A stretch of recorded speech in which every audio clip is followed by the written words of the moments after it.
Alhamdulillah, alhamdulillahi rabbil alamin. Segala puji hanyalah milik Allah yang menciptakan, yang memiliki, yang menggenggam segala-galanya, yang maha baik, yang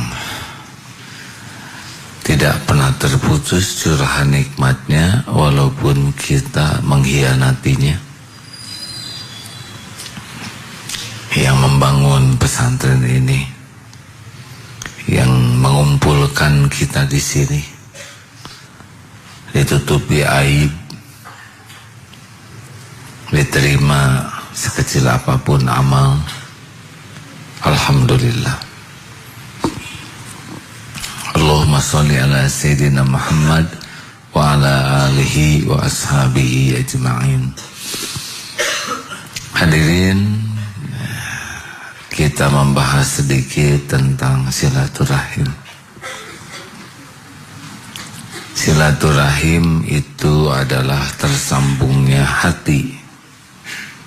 Karena ada yang fisik dekat, hati jauh, tidak bisa nyambung. Benar? Ada yang fisik jauh, hati dekat. Berikut ini rumus silaturahim. Kalau dalil saya kira sudah hafal. Wa'tasimu bihablillahi jami'a wa la tafarraqu. Rumusnya 2B 2L. Pernah dengar rumus ini? Ini fisika, kimia, matematik disatukan. 2B 2L. B yang pertama, kalau mau silaturahim, bijak terhadap kekurangan dan kesalahan orang lain. Ulangi apa? Nanti kita bahas. B yang kedua, berani melihat kekurangan dan kesalahan diri. Tolong dihafalkan, karena yang hafal hadiahnya umroh. Sama-sama jumpa di pintu Abdul Aziz Masjidil Haram. B yang pertama apa?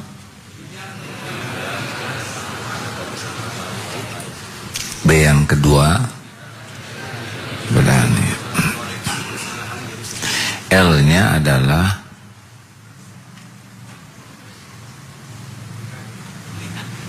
lihat. B yang kedua tadi saya ngomong apa? B yang pertama. B yang kedua apa? Salah, bukan itu maksud saya. Siapa yang ngomong ituan? B yang kedua itu berani melihat kelebihan dan jasa orang lain. Ulangi. Nah, L-nya adalah lihat kekurangan dan kesalahan diri. Dan L yang kedua, lupakan jasa dan kebaikan diri. Ayo, siapa yang hafal umroh sama-sama? Ini yang dekat ini. Saya dalam hati aja, kan takut ujub. Baik rekan-rekan, secara umum ya, manusia tidak ada yang sempurna. Diciptakan oleh Allah kelebihan dan kekurangan. Yang sempurna cuma Rasulullah SAW. Kita harus siap ada kelebihan dan kekurangan. Jadi kalau mau punya istri yang sempurna, tidak akan ada. Punya suami sempurna, tidak ada. Kalau nikah, siap dengan kelebihan dan kekurangannya. Dan dua-duanya manfaat. Begitupun kita Kita tidak mungkin sempurna. Pasti ada kelebihan, pasti ada kekurangan. Mari kita belajar dari kelebihan kekurangan orang lain. Setiap orang itu aset bagi kita, baik punya kelebihan maupun kekurangan. Kekurangan dan kesalahan orang lain tidak membahayakan kita kalau kita menyikapinya dengan benar. Yang berbahaya bagi kita adalah kekurangan dan kesalahan kita yang tidak kita akui, tidak kita tobati, kita tidak perbaiki. Kita tidak terancam oleh keburukan orang lain. Kita terancam oleh siapa? Keburukan kita sendiri. Para sahabat Rasulullah dianiaya, dihina, difitnah, dicaci, jadi hina? Tidak. Para sahabat sebagian terbunuh, jadi hina? Tidak. Tidak. Ingat ya, keburukan dan kesalahan orang ke kita itu adalah ladang amal. Jadi memang kita kalau bergaul dengan orang harus sangat siap. Orang itu punya kekurangan. Bagaimana bijak? Yang pertama memang hati harus siap. Saya akan gaul dengan manusia yang pasti ada kelebihan dan kekurangan. Dan dua-duanya manfaat. Kalau orang punya kekurangan ke kita, satu itu ilmu bagi kita. Misalkan teman judes dan kita enggak enak, itu ilmu. Kalau kita judes berarti kita seperti itu. Ada orang yang ngomongnya ketus dan enggak enak, itu ilmu. Orang yang berperangai buruk itu adalah ilmu bagi kita agar kita tidak melakukan hal yang sama. Kan untung ada modelnya. Tong ningali wae maneh. Enggak enak hadirin. Nunjuk kayak gitu, mana tong ningali orang, sia geuleuh ningali. Kamu tuh kayak sekoteng, sekonyong-konyong ganteng gitu kan. Ditunjuk enggak enak. Ngomongnya nyelekit enggak enak. Ini kan ilmu bagi kita, benar? Ini nyata ini. Kita bisa rasakan enggak enaknya. Berarti kalau kita melakukan hal yang sama, orang lain merasakan apa yang kita rasakan. Ini kan untung kita dapat ilmu ini. Benar? Nyata. Kita udah lihat wujudnya, udah rasakan hasilnya. Itu artinya Allah takdirkan kita bertemu dengan orang yang bersikap begitu agar jadi ilmu, jadi pelajaran, agar kita tidak melakukan hal yang sama. Makanya kalau kita ditipu orang, tahu nggak enaknya, bulat hati. Saya janji saya tidak akan nipu orang. Janji datang, nanti jam 7 datang, nggak datang. Kita udah nunggu. Di sini ada segede gini jengkel, ya. Tapi bukan itu. Saya nggak akan mau mengingkari janji saya. Saya udah rasakan nggak enaknya diri saya nunggu tanpa kejelasan. Manfaat tidak?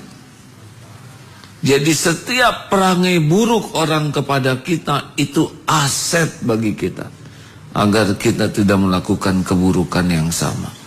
Cepat kita majunya kalau mau menjadikan semua keburukan orang jadi sarana, ladang amal, ladang ilmu bagi kita.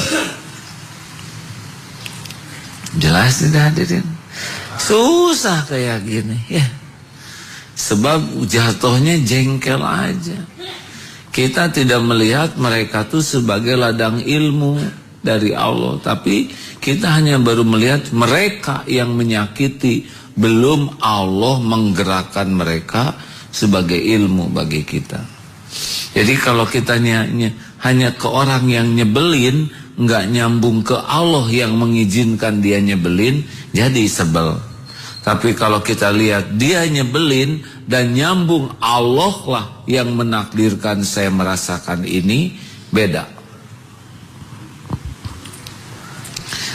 Jelas? Kita bakal banyak tuh ngalamin di jalan, monyet lu. Terus kita ngaca, enggak ya. Tapi ada beberapa mah tersinggung, monyet nonying. Padahal disebut monyet kan nggak berubah, tapi karena mungkin terlalu menjiwai teori Darwin yang tersinggung. Monyet bukan, beres.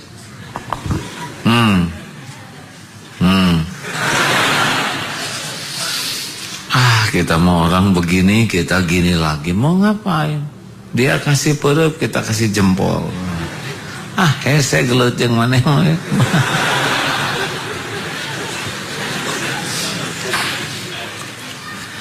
Semua perangai buruk yang menimpa kita itu biiznillah, dengan izin Allah. Ma asaba min musibatin illa biiznillah. Jadi ilmu, jadi pengalaman, jadi ladang amal, memaafkan. Kalau dia tidak nyakitin, gimana kita memaafkannya? Ada orang ngasih uang ke kita 5 juta, ya saya maafkan. Saya nomere mana memaafkan, berterima kasih. Tapi kalau dia berbuat jelek, ladang pahala buat memaafkan. Benar? Ladang pahala untuk mendoakan kebaikan. Kita ketipu oleh dia. Dia ngutang ke kita, nggak mengembalikan. Coba. Mau ngeluarin doa apa?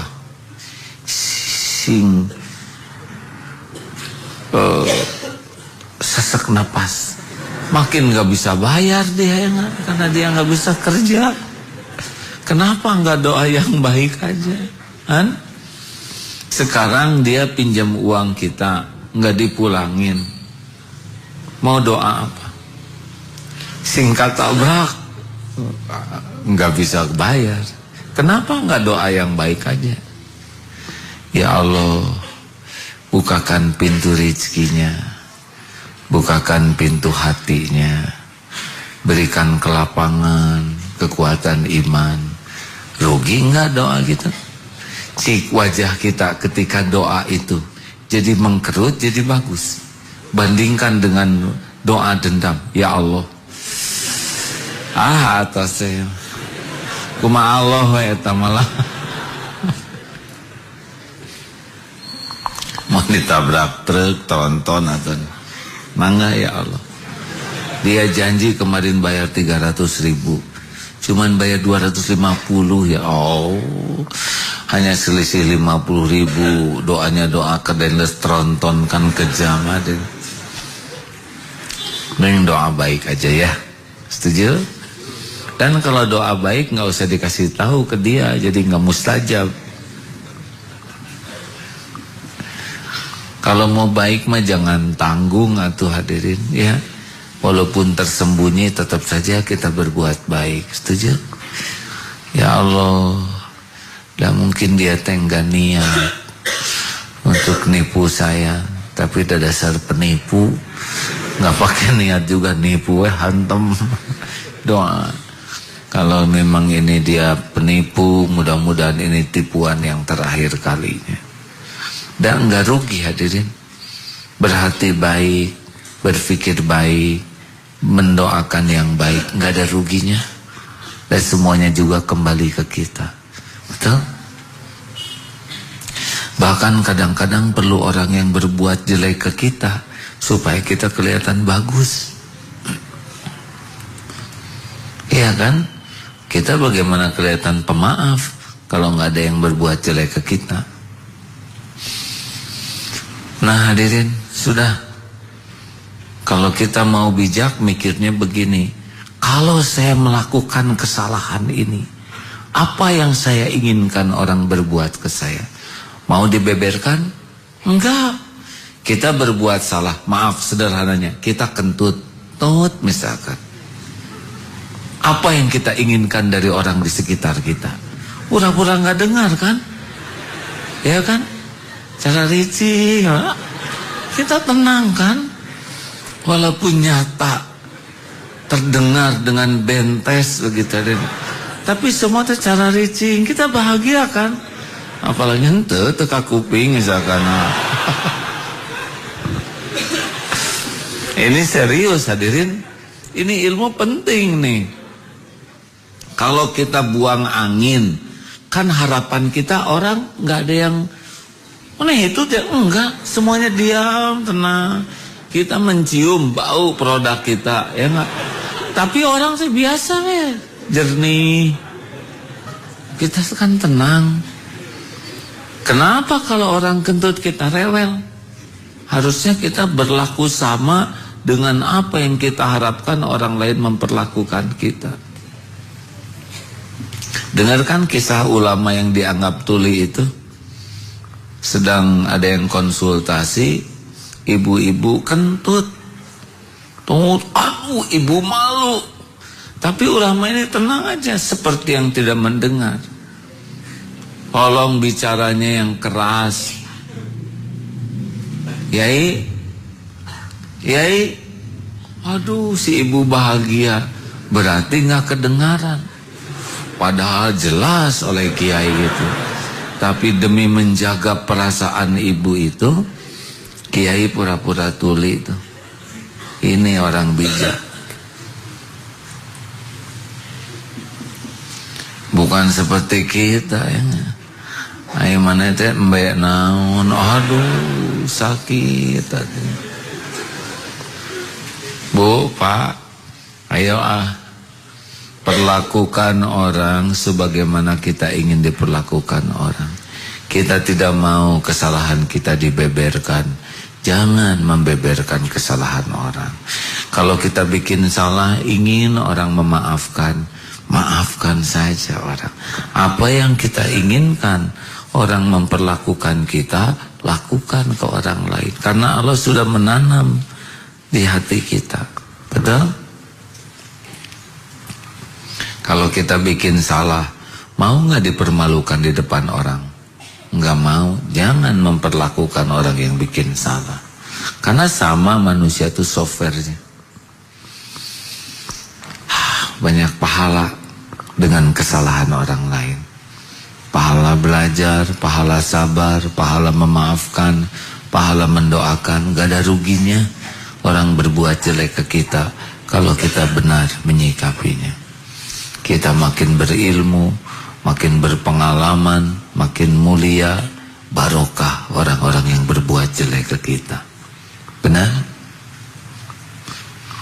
2, berani mengakui kelebihan dan jasa orang. Ini perlu keterampilan hadirin. Karena kita ini punya penyakit dengki. Dengki itu SMS. Susah melihat orang senang, senang melihat orang susah. Dengar ya Pak, kalau kita dengki ke orang, maka kelebihan orang itu tidak bisa jadi aset kita. Padahal setiap kelebihan orang itu adalah karunia Allah untuk kita. Ini duduk begini, ini pengalaman saudara banyak. Harusnya kita kemana-mana tuh bawa gelas kosong untuk lihat kelebihan orang. Itu yang bikin kita maju. Bukan saya bisa ngejahit kuno atau ngejahit modern. Saya bisa menggambar. Komputer beres. Ada orang tiap menyebutkan potensinya, kita sebutkan diri kita. Jadi kita nggak pernah bisa belajar dari orang lain. Ini tamu sebanyak ini, hakul yakin tiap yang datang punya kelebihan. Makanya orang yang paling beruntung adalah orang yang senang sekali mengakui kelebihan, jasa, dan mau belajar, mau berguru. Cepat sekali nambah kemampuan kita. Dulu kunci mobil tertinggal di dalam mobil. Gak bisa tuh Pak ngeluarin. Udah didoain, udah dioyak-oyak, dicokel. Tiba-tiba datang, boleh saya bantu? Silakan. Pakai penggaris, ceklek. Doakan ya, saya sudah tobat sekarang.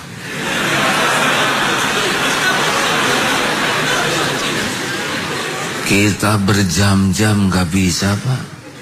Beliau tuh mantannya penggaris klek gitu, buka tuh, Pak. Kenapa gak berguru? Bukan untuk memiliki keahlian yang sama, tapi siapa tahu suatu saat ada orang yang perlu bantuan, atau kita juga terulang. Gak ada ruginya belajar dari maling agar kita bisa antisipasi. Benar?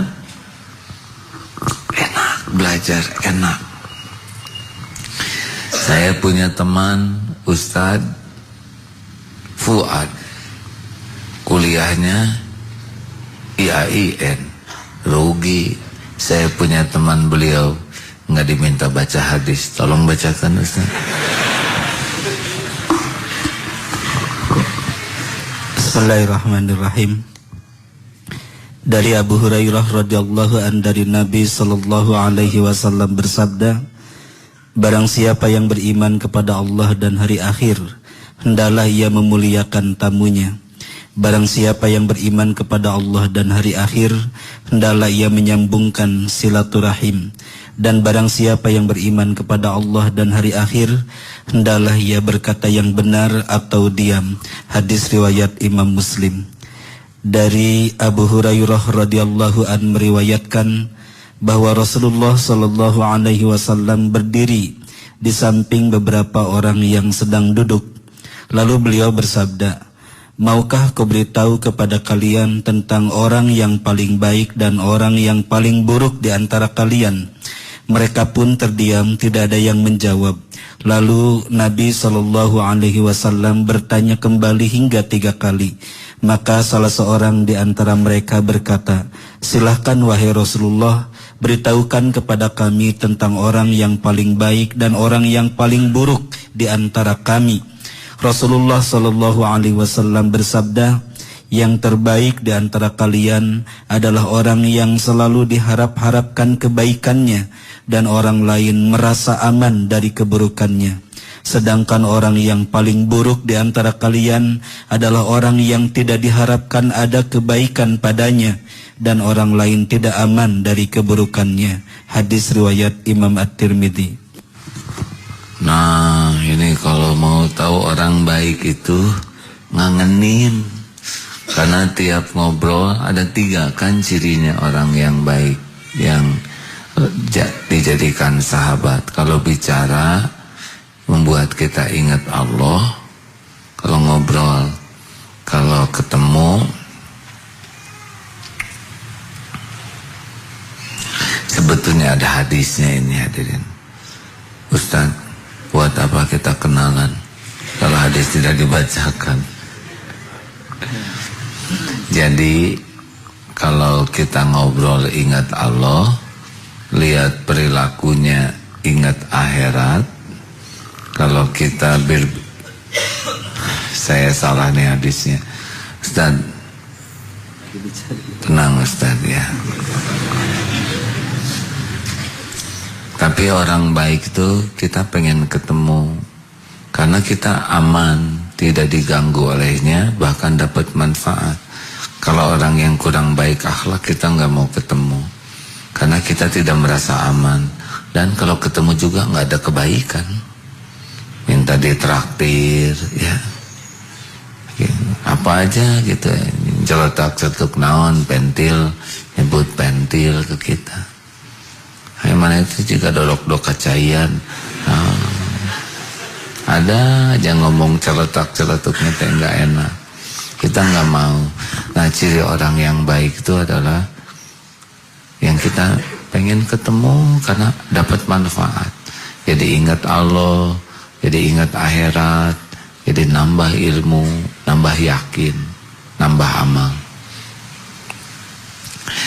Ayo kalau lihat kelebihan orang jangan dengki, sebab dengkinya kita tidak akan mengurangi apa yang Allah berikan kepada dia. Jelas? Sekarang kita sebel ke seseorang karena Allah memberikan kelebihan kepada dia. Apa bisa berkurang karunia Allah kepada dia gara-gara kita sebel? Enggak, ditambah Pak, ngajongkeng kita ya. Anak-anak sekalian, nilai terbaik di kelas ini diperoleh oleh pelajar fulan dengan nilai 80. Hah? Saya tahu 80? Nggak mungkin, nggak mungkin. Saya tahu modalnya. Saya tahu pasti guru tak adil, orang nyaho semua. Maaf anak-anak, Bapak salah nilai, bukan 80. Tuh kan, apa kata saya juga? Mustahil, orang nyaho. Bukan 80 anak-anak, 95. Aneh. Allah ngasih dia nilai lebih, ini tensinya yang meningkat. Gak usah riweh dengan apa yang Allah tetapkan, ya. Jangan suka dengki, harusnya seneng we. Gak suka-suka Allah ngasih karunia. Benar? Ayo akui jasa orang. Dan enak kalau ingat jasa kebaikan orang teh enak hadirin. Ingat guru, guru berhitung. Kalau nggak ketemu guru itu saya nggak bisa ngitung kekayaan, nggak bisa ngitung amal. Alhamdulillah, doakan. Ingat ke itu tetangga teh kemarin saya kurang 2.000 dipangmayar ke doa enak. Tuh si bapak itu waktu kemarin dikejar anjing, si bapak ngegorowok. Jadi anjingnya ngejar si bapak. Alhamdulillah saya selamat. Misal paling legit dalam hidup ini adalah ingat kebaikan. Enak, nggak tahu gimana enak. Yang paling nggak enak dalam hidup ini ingat keburukan orang. Benar? Atau lihat orang tua, tulis 100 keburukan orang tua. Ganti sekarang, tulis 100 atau 100 kebaikan orang tua. Pasti lebih banyak kebaikan. Lalu tulis kebaikan kita ke orang tua. Tulis juga keburukan kita ke orang tua. Baru tuh. Kenapa latihan SSG atau latihan pesantren Darul Tauhid ini kalau keluar dari hutan barintit di sininya? Karena selama latihan di hutan disuruh nulis surat buat orang tua. Kalau tidak akan ketemu lagi. Oh, hancur hati itu. Maka doanya juga Rabbighfirli wali walidayya warhamhuma kama rabbayani shaghira. Bayangkan waktu di rahim ibu berat jalannya, mual, muntah, di dalamnya ada kita dulu. Makan dikit bololo, itu ada kita. Jalan berat, duduk ya, tapi diusap. Coba bayangkan. Menjelang melahirkan, seperti sudut hidup dan mati. Keringat, air mata, bersimbah darah. Itu kita waktu lahir. Waktu kita bayi, dipeluk, diciumi, didekap, dibedong, nggak boleh kena nyamuk, dijaga. Lagi enak makan ibu, lihat kita langsung bersihkan, nggak ada jijinya. Kalau kita sakit, aduh, segala dilakukan, nggak bisa tidur, dijaga. Kalau boleh tuker mah, tuker nyawa lah agar anak panjang umur.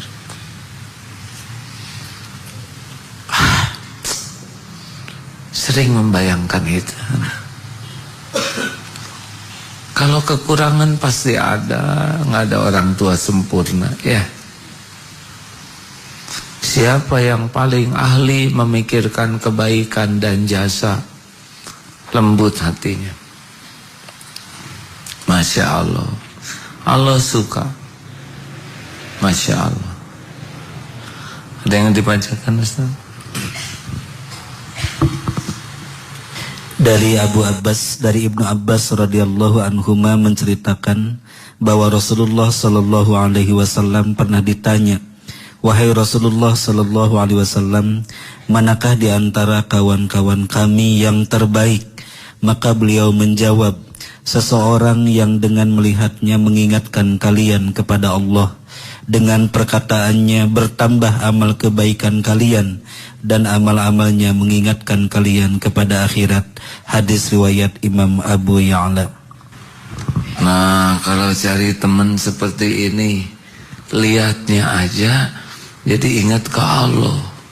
Kenapa jadi ingat ke Allah? Karena ngomongnya, pikirannya, sikapnya membuat kita ingat ke Allah.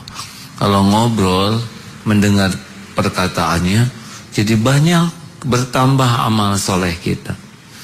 Dan kalau lihat perilakunya, jadi ingat kehidupan akhirat. Itu. Coba yang punya calon istri, calon suami periksa. Kalau lihat wajah dia jadi ingat karena dompet, itu kurang.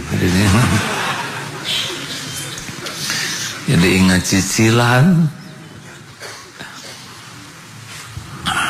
Kalau ketemu jadi ingat Allah. Kalau ngobrol nambah amal. Lihat perilakunya, ingat ke akhirat. Oh, ini dia. 2B, 2L, bijak terhadap kekurangan dan kesalahan. Yang kedua, berani mengakui kelebihan dan jasa orang lain. Oh, kalau ada orang berbuat baik, usahakan balas ya. Jangan biasakan hutang budi. Dia ngirim telur ayam, kalau bisa balas dengan telur bebek, itu lebih bagus. Kalau enggak kuat, enggak punya, ya tuh telur puyuh minimal. Saudara ke kampus biasa dibonceng, jangan biarkan kita hutang budi. Kalau biasa dibonceng, suatu saat saum beli bensin full tankin, biar kita enggak makan, yang penting balas budi. Atau cuci motornya yang bersih, atau tune up sekali-kali, atau pijet, itu yang ngebonceng. Nah, bukan saya harus balas budi. Karena kalau kita hutang budi terus, kita nggak ada izzahnya, nggak ada kehormatan. Jangan suka pengen ditraktir terus-terusan, sekali-kali mah boleh ya. Kecuali kalau orang traktir untuk balas budi. 2L. L yang pertama, lihat kekurangan dan kesalahan diri. Kita ini tidak terancam kecuali oleh diri kita sendiri. Famay ya'mal mithqala dzarratin khairan yarah, wa may ya'mal mithqala dzarratin syarran yarah. In ahsantum ahsantum li anfusikum, wa in asatum falaha. Apapun yang kita lakukan, itu kembali ke kita. Setiap kita berbuat baik dengan ikhlas, kita yang paling untung. Aslinya kita tuh nggak pernah berbuat baik ke orang lain. Aslinya kita tuh berbuat baik untuk diri sendiri. Coba kotak infak lewat, plus coba yang dapat pahala siapa? Saudara. Nih kesini ke masjid ngaji nih ya. Pengajian ngasih agim mislir orang mau loba urusan kudu kasih agim bukan. Disangkana saya obat ini seperti Panadol. Datang ke sini. Sepanjang jalan ke sini yang dapat pahala siapa? Ngongkos itu biaya sabilillah diganti oleh Allah. capek menggugurkan dosa. Yang gugur dosa sendiri. Wudu kecepluk-kecepluk di sana, rontok dosa-dosanya. Sholat di sini gugur dosanya. Duduk seperti ini didoakan oleh malaikat rahmat. Juga dimohonkan ampunan. Siapa itu? Kita sendiri. Nolong orang di jalan, ada mobil motor mogok, didorong, maju, nggak berterima kasih, untung udah ada catatannya. Ada nenek-nenek mau nyebrang, ayo nek kita nyebrang, nggak mau, ayo nek saya lagi cari ladang amal, paksa weh sampai begini, ayo mana teh sia nyiksa kon, nenek teh kenapa, udah diseberangin marah-marah. Saya teh baru nyampe tahu ke sebelah sini nyebrang. Sekarang jadi balik lagi. Tanya dulu hadirin. Maaf ya nek. Hadirin. Dan semuanya juga balik ke kita. Benar? Apa saudara pikir yang bertempur, berperang sampai mati syahid, siapa yang dapat pahala? Dirinya. Makanya kalau kita kikir berbuat baik, kita tuh lagi kikir kepada kita sendiri. Kita nolong orang, wallahu fi aunil abdi makanal abdu fi auni akhi. Allah selalu menolong orang yang senang menolong orang lain. Artinya tiap kali kita nolong orang, itu kita tuh lagi nolong diri sendiri. Tiap kali kita nutup aib orang, kita lagi nutup aib sendiri.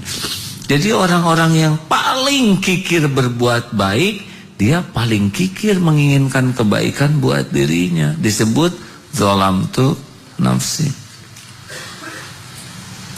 Dan kalau kita berbuat jelek, kita tuh kayak naruh paku, mau jalan, cos paku payung, keinjak, padahal dia yang nancepin.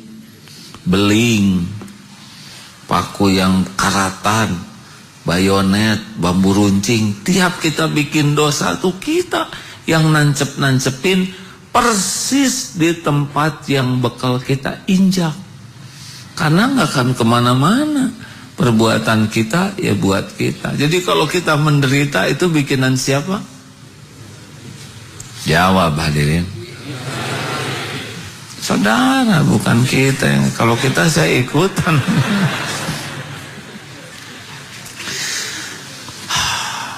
Jadi kalau lagi bikin maksiat gitu ya, lagi ngebohong, lagi nipu, lagi apa aja dosa, kita tuh langsung aduh ya teh moal kemana-mana ya, musibahnya pasti ke saya. Nipu orang lagi dagang, oh ini teh gak akan kemana-mana nih, saya lagi mempersiapkan ditipu orang. Maka playboy cap 2 cula ya, yang suka naksir sana naksir sini, itu mah tinggal nunggu apes saya. Hasilnya nanti tonjok sana tonjok sini. Serius hadirin, tiap berbuat jelek itu kita yang akan pikul. Makanya kalau ada apa-apa teh ingat, kenapa orang berantem? Orang berantem kan sederhana, saya benar kamu salah, kata dia benar kita salah, jadi berantem. Coba dimodifikasi, saya benar tapi boleh jadi dia juga benar, dia salah tapi mungkin saya juga salah caranya, berantemnya hampir nggak jadi. Ayo lihat anak misalkan belum soleh, saya ya teh, saya bapaknya yang nggak benar, saya belum jadi contoh yang baik, ngajarin juga baru cuman teori. Kalau tahu kelakuan saya belum sama dengan yang saya nasihatkan. Saya pengen anak jujur, saya sudah jujur belum? Allah tahu sayanya juga enggak jujur. Oh itu, lihat anak salah, orang tua bisa tobat. Allah tahu tidak? Tahu tidak? Allah menyaksikan seorang ayah, seorang ibu yang hatinya menangis karena merasa bersalah. Allah tahu? Dihargai tidak oleh Allah? Sulit tidak ngebolak-balik hati anak? Oh, lebih hebat air mata taubat daripada air liur nasihat ya. Sing saroleh barudak. Kalian harus jadi manusia seutuhnya nyaho. Seperti UUD 45 dan Pancasila sejati serta preambul. Lebay dan efek. Saya emang gak yakin nasihat yang tidak dibarengi air mata tobat akan punya kekuatan. Air nasihat mengandalkan mulut kita, kalau tobat mengandalkan kemurahan Allah. Bu, ibu, kalau di rumah tangga rada pening, kira-kira yang salah suami atau istri, Bu? Suami. Semua diteruskan ngobrolnya. Pak, Bapak, kalau di rumah nggak nyaman, nggak enak, kira-kira kekurangan istri atau kekurangan kita sebagai suami? Jantan pisan. Tidak kecewa lah saya ya, jadi kaum lelaki. Dan nyalahin orang lain mah nggak selesai. Tadi ada yang nanya, bagaimana menyikapi orang yang selalu merasa benar dan selalu menyalahkan, padahal dia sendiri salah tapi merasa benar, lalu kita yang benar dianggap salah. Gimana menyikapi orang yang begitu? Oh, tetap aja kita berpikir baik, berkata baik, berbuat baik, karena yang kembali ke kita kan perbuatan kita. Orang mau sombong itu kan pilihan dia. Kenapa kita jadi ikut pusing dengan pilihan yang jelek? Benar? Tapi dia ngomongnya jelek, lah itu kan mulut dia, suara dia, pilihan dia. Kita kan punya mulut sendiri, punya suara sendiri, punya pilihan sendiri. Kita ngomong yang baik weh. Masa dia ngomong jelek, kita ngomong jelek, dia ngejebengan, kita ngejebengan, dia melotot, kita melotot. Kalau gitu mau ngapain sekolah tinggi-tinggi? Kalau ujungnya cuma bisa niru keburukan orang. Dan masa kita nggak punya pilihan dalam hidup? Hanya niru-niru kejelekan orang? Hei, benar? Mau ngapain ngaji tiap malam Jumat kesini, tapi keahliannya standar, niru kejelekan orang? Kenapa kita mau dipenjara oleh keburukan orang? Gak boleh. Itu pilihan dia. Kita punya pilihan sendiri. Kita pilih yang Allah sukai. Setuju? Tapi sih itu ngejebengan, ya gak apa-apa. Misalkan, gak apa-apa. Bibir mana ya? Beres. Kecuali kalau dia ngejebengan ke kita pakai bibir kita. Ini harus kita selesaikan masalah ini. Dari hadirin, masa orang ngejebengan pakai bibir kita? Udah gak usah dipikirkan. Semuanya mikir gimana caranya ya. Mubadir sia-sia. Ayo apapun yang terjadi selalu tarik garisnya. Dompet hilang saya nih yang jarang sedekah. Lagi jalan jendela nutup, kena jidat, cilebet, garis itu. Mau nyalahin siapa? Jendela. Jendela blow on. Nyalahin angin. Coba ibu-ibu, kalau di masjid ibu dipipisin kucing, kira-kira siapa yang salah? Kucing mau kena atau ibu? Kucing teh capek Bu, udah dari pasar impres, ninggalin anak cucu, mencari ibu, nggak boleh salah loh Bu. Ngempri dari sana, nyari segini banyaknya ribuan orang, mana ya yang harus saya pipisin? Cari olengkah sana, iya, gitu. Harusnya berterima kasih. Langsung, ya Allah, engkau tahu ini mau kena enggak lunas. Emang 5 tahun yang lalu nyicilnya baru 2 kali. Si itu aja udah gak ingat, tapi Allah mah ingat aja ya. Daripada di akhirat ditagih. Karena sholat pakai mukena gosok gak diterima sholatnya. Makanya datang kucing mipisin teh, ya Allah terima kasih pus nuhun ya. Anjeun sudah meninggalkan keluarga demi mengingatkan saya.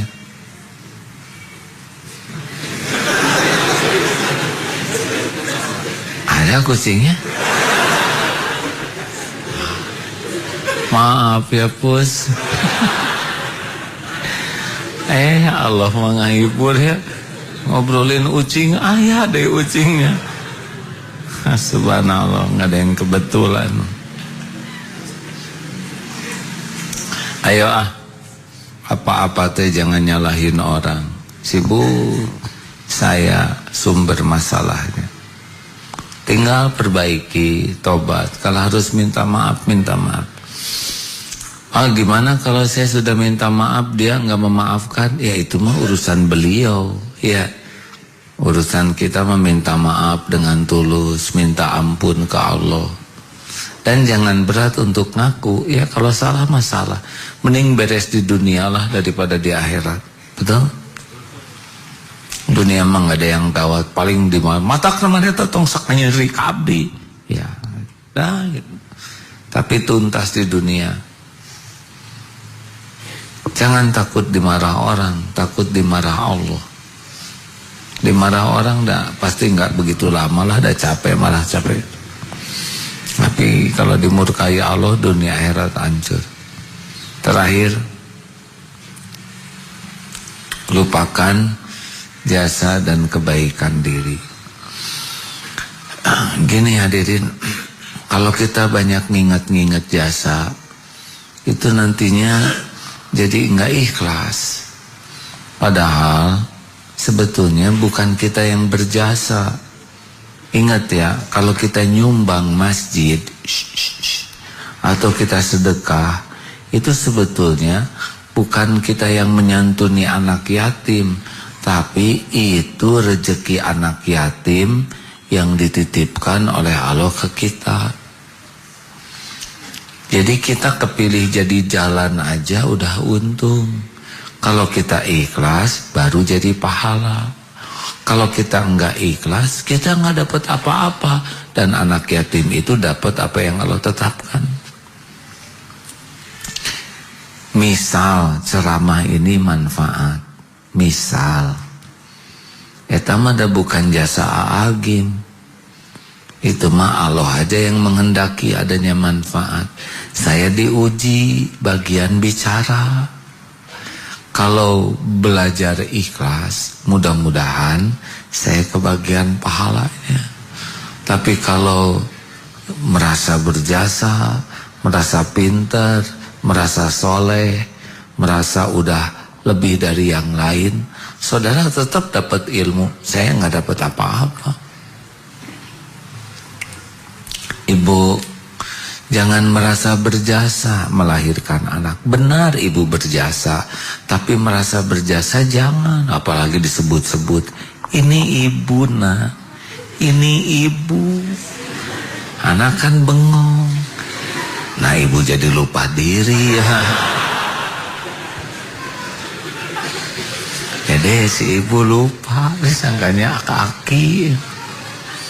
Ibu yang hamil, ibu yang melahirkan kalian, ibu yang menyusui.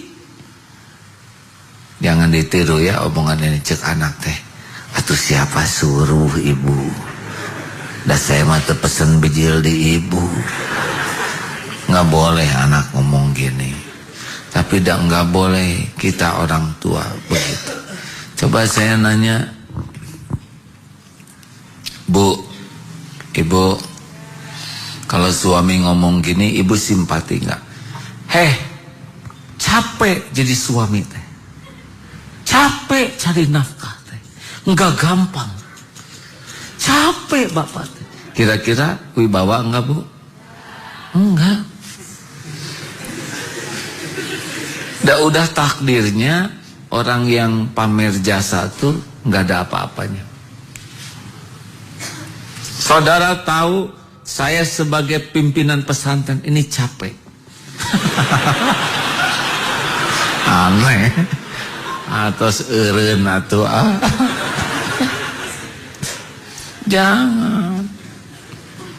Jangan acting pulang kerja teh kuduplak nakar sudah. Kira-kira simpati tidak? Enggak. Jangan acting, biasa we.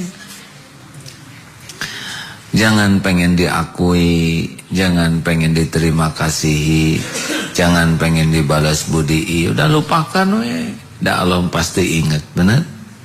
Sekarang kita pengen dipuji, oleh Allah dibalikan hati orang teh jadi sebel, kan rugi. Udah pahala hilang, orang sarah rebel lagi. Cep, pokoknya mah lakukan, lupakan, lakukan, lupakan, lakukan, lupakan. Allah lihat enggak waktu kita berbuat kebaikan? Jawab. Allah kira-kira lupa enggak? Kira-kira balasannya kelewat enggak? Ada yang kelupaan? Ada yang ketuker enggak balasannya? Ada yang meleset misalkan, kan?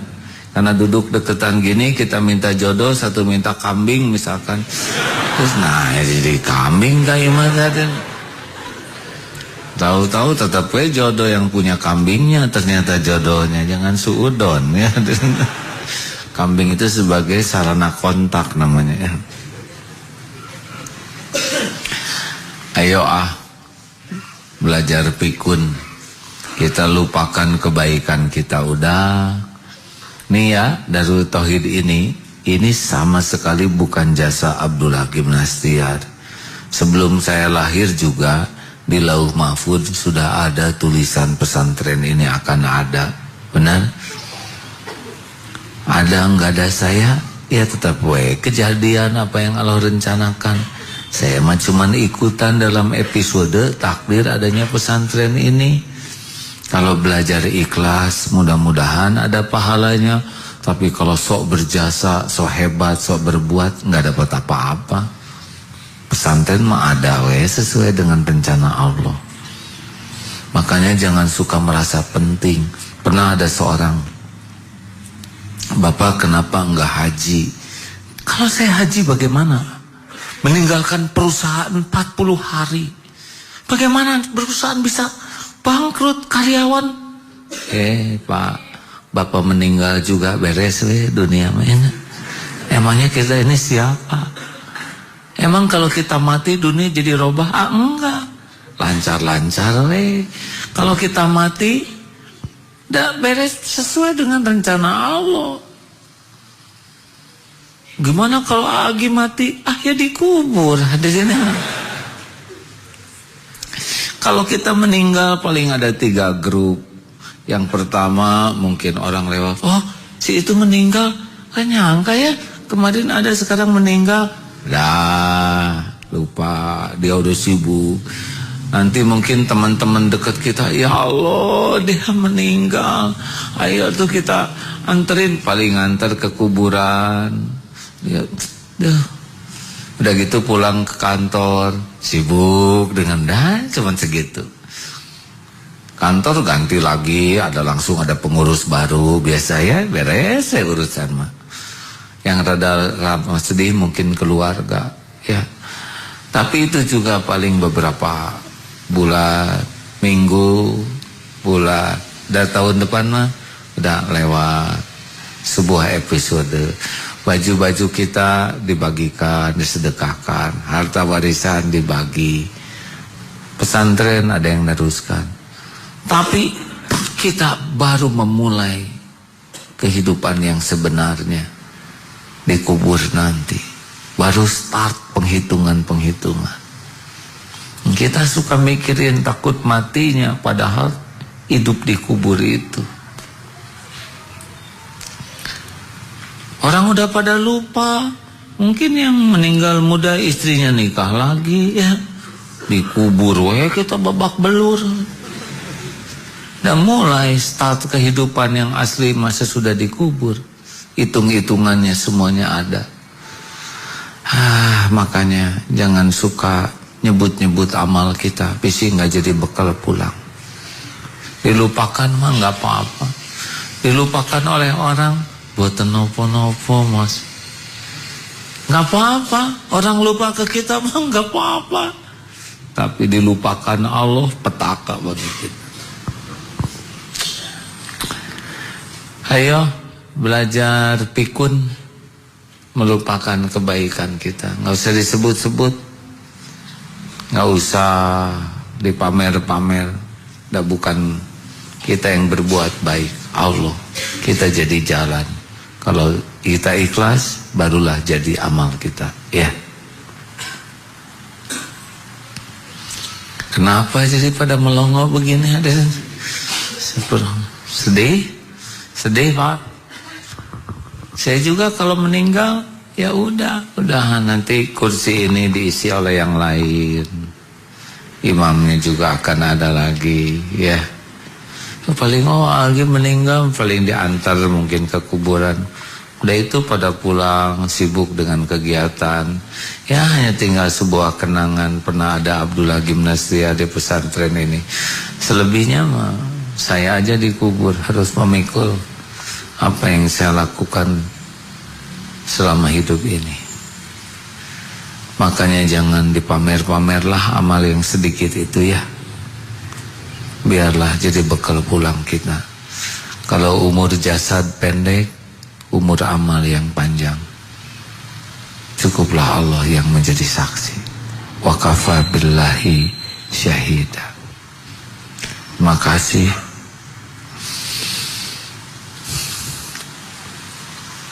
Ada malam hadirin.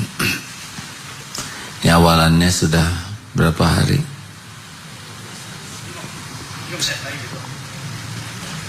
Besok berapa? Tanggal berapa? 15 ya. Bulan sekarang 14. Alhamdulillah. Bagaimana berkuda hari ini belum disebut tadi. Jumat, Sabtu, Minggu kalau saudara mau berkuda ya, insya Allah kudanya baik-baik. Mudah-mudahan bukan terpenting jago naik kuda. Yang terpenting iman bertambah, akhlak bertambah, amal bertambah, syariatnya belajar berkuda. Itu yang paling penting. Kalau berkuda ya gitu-gitu aja. Kalau nggak pakai hati jadi sombong, merasa hebat, belum lagi disepak, ada cirinya di sini. Jangan. Kevin Alando, mana Kevin? Apa kabar Kevin? Maaf ya, panggilannya apa nih? Kevin Alando Tanuwijaya. Oh iya. Mahasiswa Kevin, apa yang membuat Kevin mau menjadi seorang muslim pada malam ini? Boleh cerita sedikit? Adakah sesuatu yang bisa disampaikan?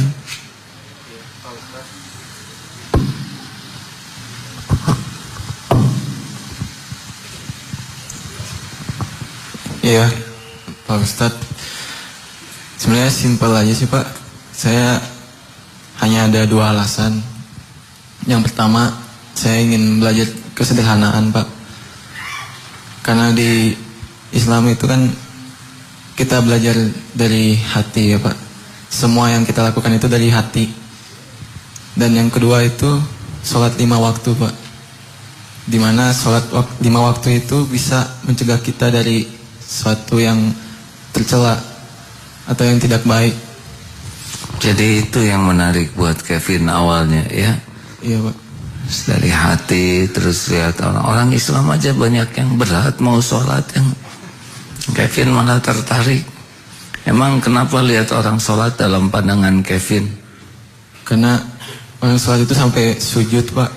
Sedangkan kalau di agama saya kan tidak ada yang kayak gitu Pak. Saya ingin sujud tapi ya emang agama saya nggak mengajarkan itu Pak gitu. Oh, sujud itu nikmat. Iya. Andai tahu nikmatnya bersujud, Allah ciptakan saat yang paling dekat hamba dengan Tuhannya, pada waktu sujud, pada waktu kita merasakan kening dan telapak kaki kita sama rendahnya di hadapan Allah. Masya Allah, alhamdulillah. Salat itu ajaib. Di dunia ini tidak ada satupun agama yang memanggil seruan azan dengan suara yang membesarkan Allah. Allahu Akbar, Allahu Akbar. Allah yang maha besar. Itu bergaung, itu tidak pernah berhenti, Kevin. Bandung, Jawa Tengah, Jawa Timur, Australia, Selandia Baru. Allahu Akbar, Allahu Akbar. Terus tidak pernah berhenti. 1400 tahun lebih ada di atmosfer bumi ini takbir. Sesudah itu bergerak 1,5 miliar umat Islam. Semua mencari air yang bersih, sama semua. Cuci tangan, kumur, dan berbaris tanpa dikomando, berbaris rapi, berurutan. Allahu Akbar, takbir. Terus ruku berurutan. Gerakannya sama, arahnya sama, bahasanya sama, bersihnya sama. 1400 tahun tidak pernah ada satu detik pun berhenti. Ini bukan karangan orang, ini ibadah pasti didesain oleh penciptanya. Maaf, agama yang lain tidak ada yang bisa melakukan hal ini. Sampai uskup Rusia itu kan melihat bagaimana mungkin beratus ribu orang bersaf sholat Idul Fitri tanpa ada yang merapihkan. Semuanya rapi. Masya Allah. Kalau dengan jernih hati, dan maaf ya, tidak ada satupun orang Islam yang berani sholat tanpa wudhu. Enggak ada. Senakal apapun dia pasti wudhu. Kecuali satu lah yang enggak wudhu tuh. Siapa? Si Kabayan. Jangan ditiru ya. Dia sholat kentut. Kabayan, kamu sholat kentut batal. Ya enggak dong. Kenapa? Kan saya enggak wudhu dulu. Jangan ditiru Kevin ya. Si Kabayan itu hanya cerita mit yang enggak benar.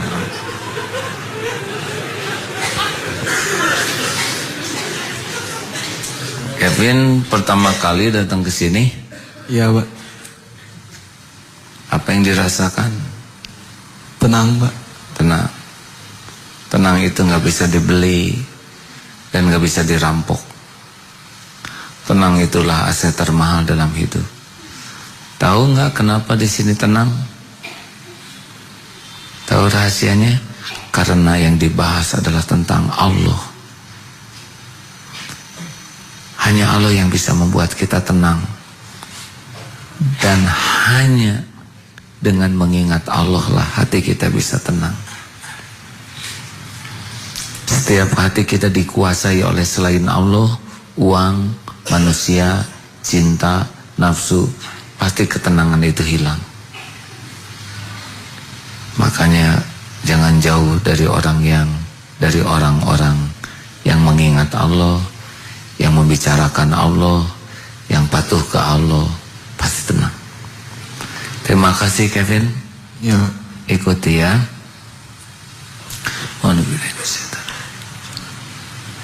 Asyhadu an la ilaha illallah. Asyhadu an la ilaha illallah. Wa asyhadu anna Muhammadar Rasulullah. Wa asyhadu anna Muhammadan Rasulullah. Saya bersaksi tiada ilah Tuhan yang berhak disembah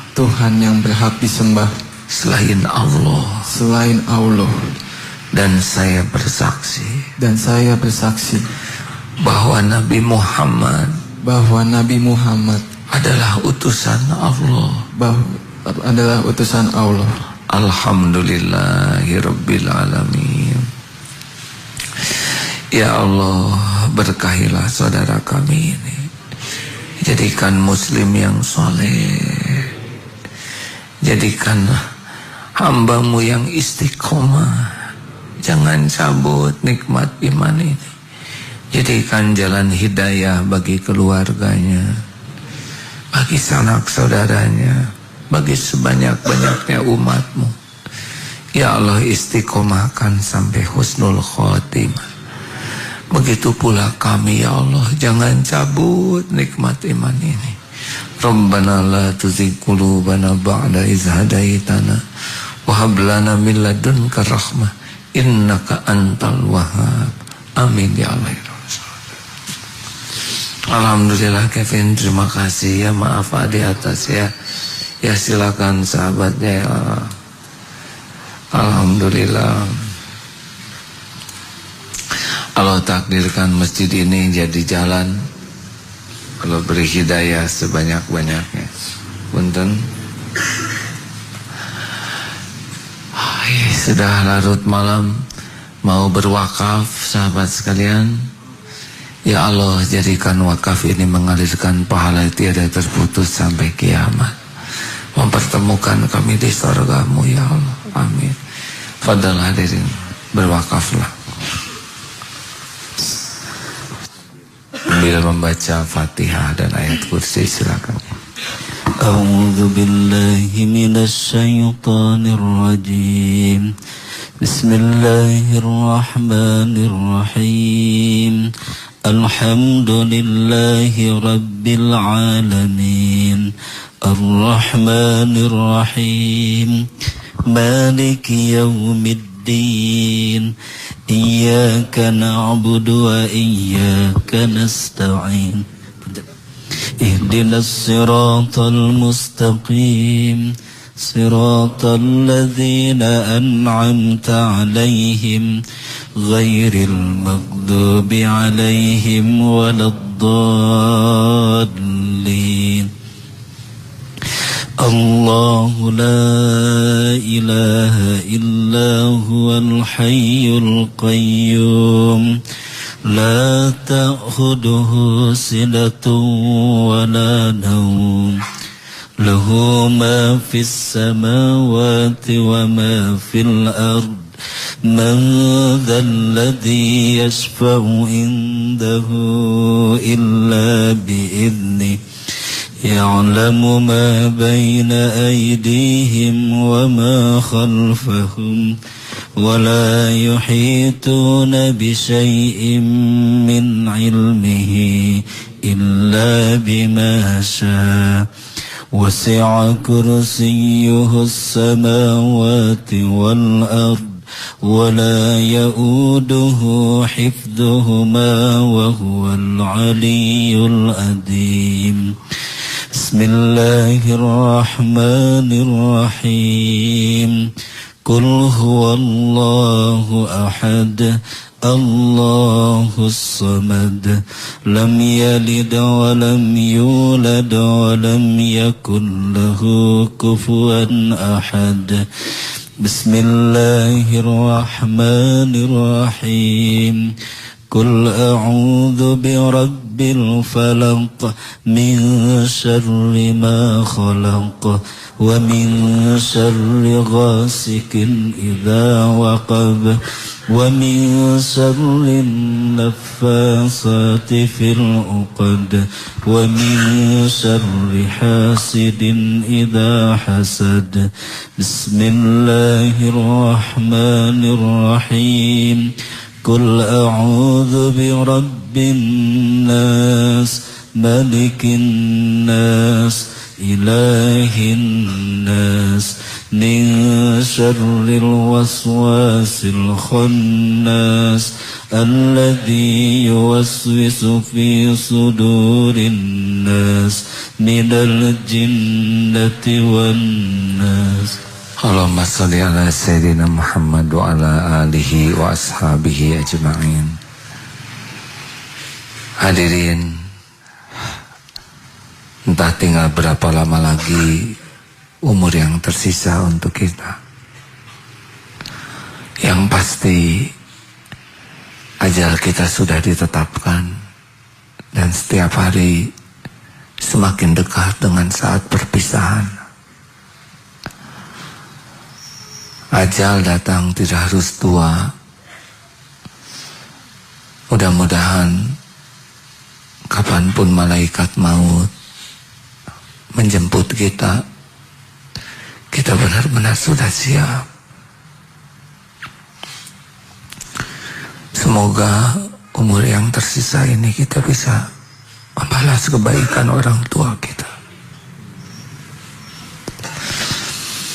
Kita pun tidak tahu berapa lama lagi masih bisa mencium tangan orang tua.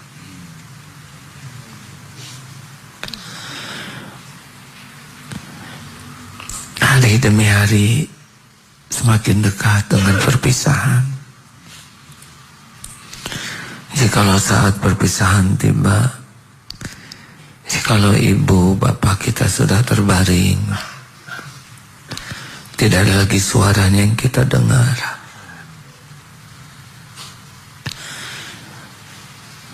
jikalau ibu bapak kita sudah dibungkus kain kafan, tidak lagi bisa mencium tangannya, tidak lagi ada oleh-oleh yang bisa dibawakan untuknya.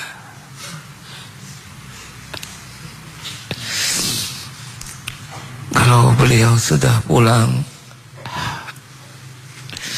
tidak lagi bisa memijat kakinya. Kalau sudah diusung keluar dari rumah menuju pekuburan, itulah saat terakhir kita melihat jasadnya. Ketika tanah mulai menimbun jasad orang tua, hanya tinggal nisan yang bisa kita laba. Pulang ke rumah pun sudah kosong kamarnya.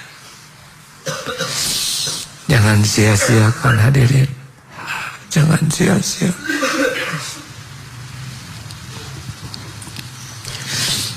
Ya Allah, wahai yang maha mendengar, ampuni kami sering menyia-nyiakan umur kami. Sangat lama kami hidup melupakan-Mu, ya Allah. Sedikit sekali kami mengingat-Mu.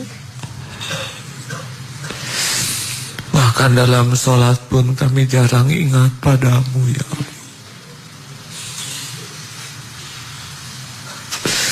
Padahal karunia-Mu tidak pernah berhenti, setiap saat melimpah. Ya Allah, ampuni kami jarang bersyukur kepadamu. Sibuk dengan keinginan, sibuk dengan kecewa terhadap yang tidak Engkau berikan. Ampuni betapa banyak limpahan karunia-Mu yang kami gunakan untuk berbuat maksiat, berbuat dosa. Engkau memberi nikmat, nikmat kami gunakan untuk berkhianat padamu. Ampun ya Allah. Ya Allah, ampun kami sering berburuk sangka padamu, sering tidak ridho kepada ketentuan. Padahal sepanjang hidup ini hanya kebaikan yang Kau berikan kepada kami. Kami balas dengan prasangka buruk padamu. Betapa seringnya kami tidak bersabar, padahal semua perbuatanmu pasti baik, ya Allah, pasti baik. Ya Allah, ampuni ibadah kami yang sangat jarang khusyuk. Juga ampuni amal-amal kami yang sangat jarang ikhlas. Kami lebih sibuk mencari pujian makhluk-Mu, ya Allah, daripada pujian-Mu. Kami lebih sibuk mencari kedudukan di sisi makhluk-Mu yang tidak punya apa-apa daripada kedudukan di sisi-Mu. Ampuni ya Allah, kami lebih suka mencari cinta makhlukmu daripada cintamu. Wahai yang maha menatap, jadikan malam ini malam ampunan. Rabbana zalamna anfusana wa illam taghfir lana wa tarhamna lanakunanna minal khasirin. Allahumma inna nas'aluka taubatan nasuha wa taubatan qoblal maut wa rahmatan indal maut maghfiratan ba'dal maut. Allahumma hawin alaina fi sakaratil maut. Allahumma inna nas'aluka husnal khatimah wa na'udzubika min su'il khatimah. Allahumma ighfir lana wa liwalidina warhamhum kama rabbawna shighara. Wahai yang maha menatap, jadikan malam ini pun malam mustajabnya doa. Kabulkan doa kami wahai Allah yang maha baik. Taqabbal minna innaka antas samiul alim wa tub alaina innaka antat tawwabur rahim. Amin. Hadirin silakan doa masing-masing. Amin. Doakan orang tua hadirin, terutama yang hidupnya sering menyakiti atau menyia-nyiakan.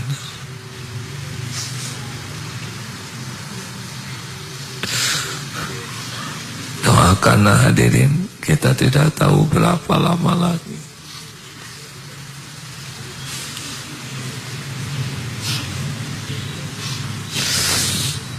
Amin.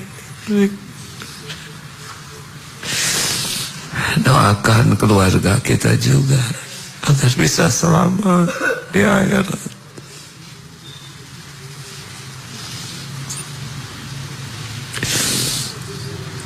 Doakan guru-guru kita yang jadi jalan hidayah.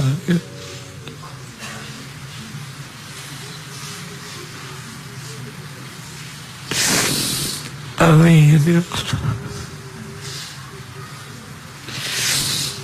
Ya Allah, doakan orang-orang yang berbuat baik kepada kita. Ya Allah. Rabbana hab lana min azwajina wa dhurriyyatina qurrata a'yun waj'alna lil muttaqina imama. Ya Allah, karuniakan pendamping hidup yang lebih mencintaimu di atas segalanya. Berikan kepada kami keluarga penuh cinta padamu ya Allah. Keluarga yang selalu merindukan perjumpaan denganmu. Titipkan keturunan yang soleh solehah, hafiz hafizah ya Allah, yang istiqomah. Ya Allah, karuniakan kepada kami ilmu yang manfaat, nikmatnya ibadah, rezeki hanya halal barokah ya Allah. Berikan kepada kami ya Allah akhlakul karimah, qalbun salim. Jamu jamaah ini di Baitullah-Mu ya Allah. Undang ya Allah, mudah bagimu. Ya Allah, istiqomahkan kami ya Karim. Allahumma rizuknal istiqomah. Berikan kesembuhan bagi yang sakit ya Syafi. Bayarkan yang sedang dililit hutang ya Goni. Bukakan kemudahan urusan yang maslahat ya Fatah. Lindungi dari kejahatan, kezoliman makhlukmu. Ya Allah, tolonglah saudara kami di bumi manapun yang teraniaya. Allahumma a'izzal Islam wal muslimin. Allahumma ansur mujahidin. Allahumma ighfir lil mu'minina wal mu'minat wal muslimina wal muslimat al ahya'i minhum wal amwat. Ya Allah, jadikan pesantren ini salah satu tempat yang Kau sukai, tempat berkumpulnya hamba-hamba yang mencari-Mu ya Allah, yang merindukan-Mu ya Allah. Ya Allah, jangan biarkan kami berpaling dari-Mu. Jangan biarkan hati ini tertutup dari-Mu ya Allah. Penuhi hati ini dengan selalu ingat padamu. Ya Allah, Terima kasih atas segalanya ya Arhamar Rahimin. Rabbana atina fid dunya hasanah wa fil akhirati hasanah wa qina azabannar. Subhana rabbika rabbil izzati amma yasifun. Wassalamun alal mursalin walhamdulillah. Demikian sahabat doa akhir majlis. Subhanakallahumma bihamdik asyhadu an la ilaha illa anta astaghfiruka wa atubu ilaik. Assalamualaikum warahmatullahi wabarakatuh.